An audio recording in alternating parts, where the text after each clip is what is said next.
In this video, we're going to take a look at a famous problem and a very useful one for solving a lot of puzzles. And problems you'll even see on some standardized tests and the like. We're going to look at a famous problem and a story that goes with it. The story is of Gauss, the famous mathematician when he was a child. The story is that his teacher, wanting to grade some papers, gave an assignment to the class to add up the digits 1, 2, 3, 4, and so on up to 100 and find the sum. Well, the story is that Gauss, in just a minute or two, came up and gave the teacher the answer without going through actually adding all of these up. Now, before we take a look at adding these up, remember from our last section in section 5.3, there's another way we can write this. Since it's a summation, we can say it's a summation of I, starting at 1, that's the initialization, going up to 100. So this is a shorthand notation for how to write this expression. You should be able to go back and forth between this shorthand notation and this notation at any time. Well, the way Gauss approached this is he looked at this whole thing and said, well, this whole thing adds up to some sum. Let's just call it S. And now let's do the same thing in the other direction. Now remember, the term that's before 100 is going to be 99. So I'm going to take the same thing and write it in reverse order. Put 3 dots here. The 3 dots are technically called an ellipses.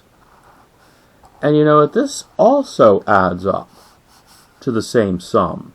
So if I add these two together, I'm getting twice the sum. Now look here. These two add together to give 101. These two add together to give 101. These two add together to give 101, all the way through the end. And how many of these terms do we have? Well, there's 100 of them. So what this means is that 2 times the sum is 100 times 101. So the sum is going to be 100 times 101 divided by 2. Let's see, 2 into 100 is 50, times 101 would be 50, 5,050. That's how he was able to get the answer quickly. Well, let's generalize this. Suppose we wanted to find the answer up to something other than 100. Let's just call it n. Using our summation symbols, we can say, didn't write a very pretty summation there, that we could start at 1, take the numbers going up to n.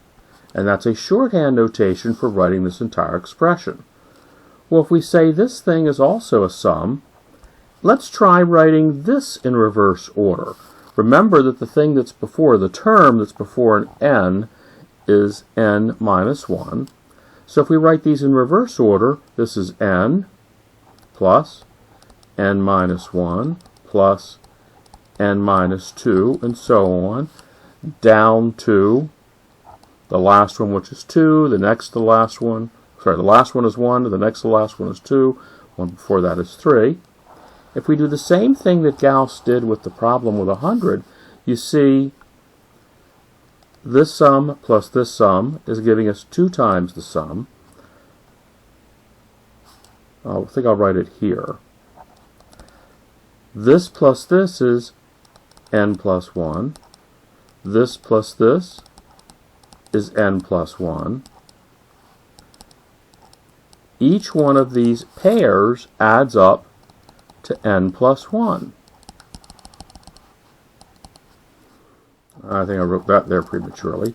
But once again, what you have, well, now instead of 100 of them, how many do we have? Well, we're going to have n of them. So we have n of these items. So this says that 2 times the sum is going to be n times n plus 1. So the sum is going to be n times n plus 1 divided by 2. If we want to write a really useful formula for this, we can write that the sum starting at 1 going to n, in other words, the sum of the first n integers, is always n times n plus 1 over 2. This is a really useful formula.